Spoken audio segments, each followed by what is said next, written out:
Allahumma ghfir lil muslimina wal muslimat wal mu'minina wal mu'minat al ahya'i minhum wal amwat bi rahmatika ya arhamar rahimin.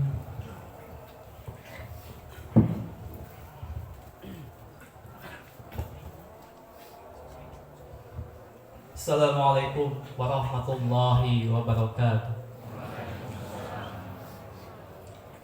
Alhamdulillahilladzi arsala rasulahu bil huda wa dinil haq liyudhhirahu 'ala dini kulli wa kafa billahi shahida. Asyhadu an la ilaha illallah wa asyhadu anna Muhammadar Rasulullah. Allahumma shalli 'ala Muhammad wa 'ala ali Muhammad. A'udzu billahi minasyaitonir rajim. Ya ayyuhalladzina amanu taqullaha haqqa tuqatih wa la tamutunna illa wa antum muslimun. A'udzu billahi minasyaitonir rajim. Bismillahirrahmanirrahim. Inna a'tainakal kautsar fasholli li rabbika wanhar. Inna syani'aka huwal abtar. Shadaqallahul adzim. Allahu akbar. Allahu akbar. Allahu akbar. Allahu akbar. Walillahil hamd.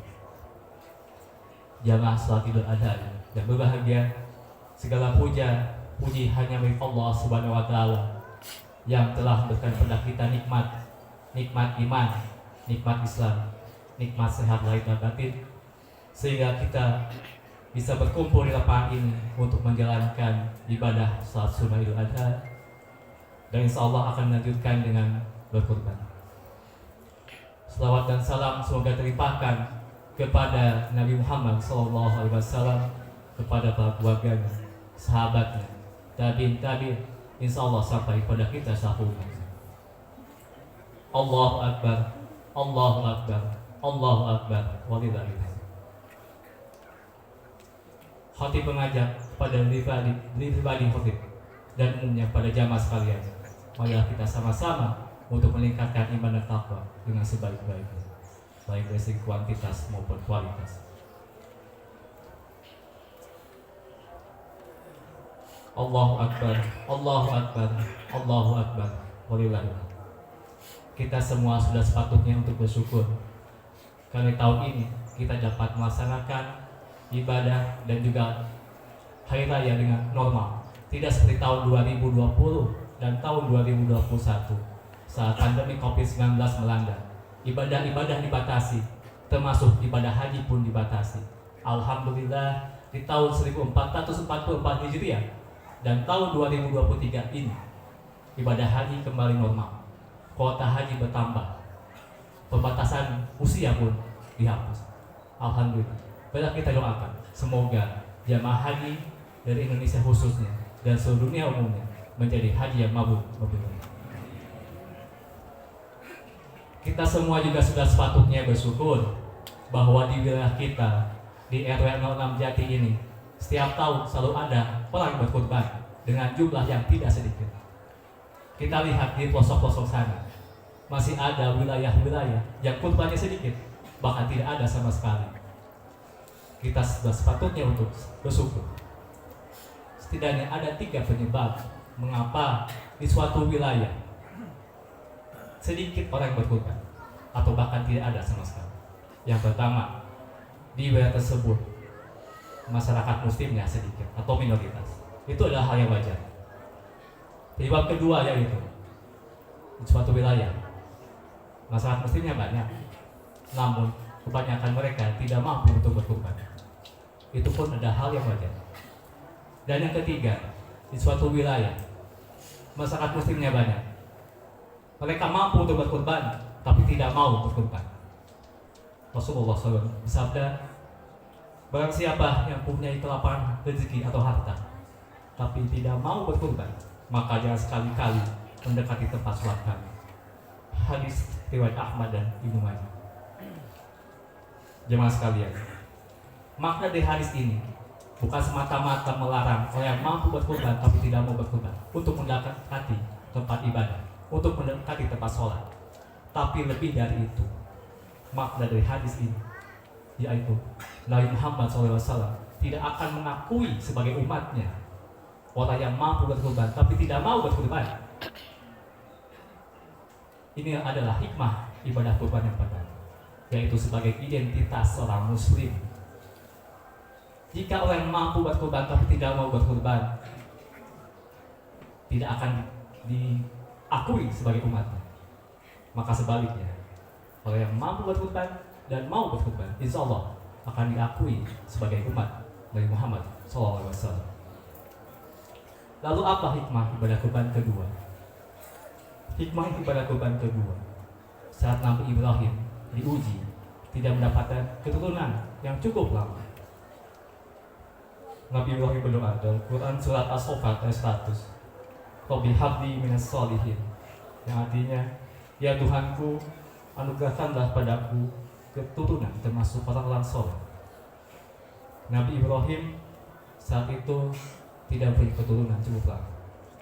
Kemudian Allah menjawab, mengabulkan doa Nabi Ibrahim dalam Quran As-Saffat ayat 11, yang artinya, maka kami beri kabar gembira padanya dengan kelahiran anak, yaitu Ismail yang sangat cantik. Quran surat As-Saffat ayat 11. Saat itu Nabi Ibrahim diberikan anak keturunan, yaitu Ismail alaihissalam. Namun ujian tidak cukup sampai di situ. Ujian berlanjut. Ketika Nabi Ismail masih bayi, Allah mengujinya dengan memisahkan Siti Hajar, istrinya, dengan Ismail alaihissalam yang masih bayi, untuk mengasingkannya di Mekah. Mekah saat itu adalah padang pasir, gurun yang tandus, tidak ada sebangun satu orang pun. Coba Anda bayangkan, kita berdoa pada Allah minta keturunan. Ketika sudah dikasih keturunan, Allah perintahkan untuk diasing, untuk dipisahkan. Bagaimana rasanya? Saat itu Nabi Ibrahim berdoa dalam Quran surat Ibrahim ayat 37, ya Rabb kami, sesungguhnya aku telah menempatkan sebagian keturunanku di lembah yang tidak mempunyai tanam-tanaman yang di dekat rumah engkau Baitullah yang dirahmati. Wahai Rabb kami, yang demikian itu agar mereka mendirikan sholat, maka jadikanlah hati sebagian manusia cenderung kepada mereka, dan berizkilah mereka dari buah-buahan, mudah-mudahan mereka bersyukur. Jamaah sekalian, singkat cerita, Nabi Ibrahim, Nabi Ismail beranjak dewasa. Allah kembali mengujinya. Dalam Quran surat As-Saffat ayat 102, saat itu Nabi Ibrahim diperintahkan melalui perantara mimpi, yang artinya ketika anak itu sampai pada umur ia sanggup bekerja bersamanya, ia Ibrahim berkata, wahai anakku, sesungguhnya aku bermimpi bahwa aku menyembelihmu. Pilihkanlah apa pendapatmu. Dia Ismail menjawab, wahai ayahku, lakukanlah apa yang diperintahkan Allah padamu, insya Allah engkau akan mendapatiku termasuk orang-orang sabar. Saat itu Nabi Ibrahim kembali diuji. Ketika Nabi Ismail beranjak dewasa, Allah mengujinya untuk menyembelih putranya sendiri. Namun Nabi Ibrahim dan Ismail alaihissalam sama-sama berserah diri pada Allah, bertawakal pada Allah, dan juga bersabar pada Allah untuk mentaati perintah-perintah. Dalam Quran As-Saffat 103-107, yang artinya ketika keduanya telah berserah diri dan dia Ibrahim meletakkan pelipis anaknya di atas gundukan untuk melaksanakan perintah Allah, kami memanggil dia, wahai Ibrahim, sungguh engkau telah membenarkan mimpi itu. Sesungguhnya demikianlah kami beri balasan kepada orang-orang yang membuat kebaikan. Sesungguhnya ini benar-benar suatu ujian yang kami menebusnya dengan seekor hewan sembelihan yang besar.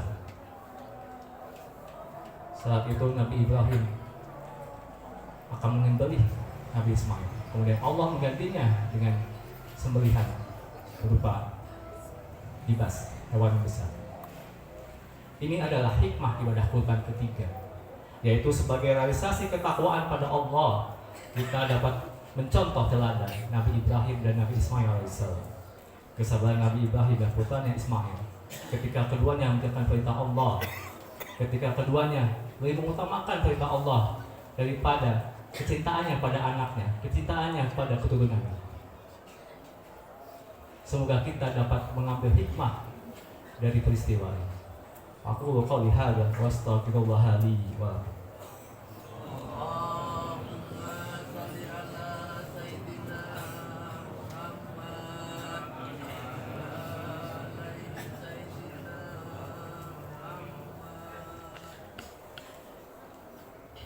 Alhamdulillah, alhamdulillahirabbil alamin.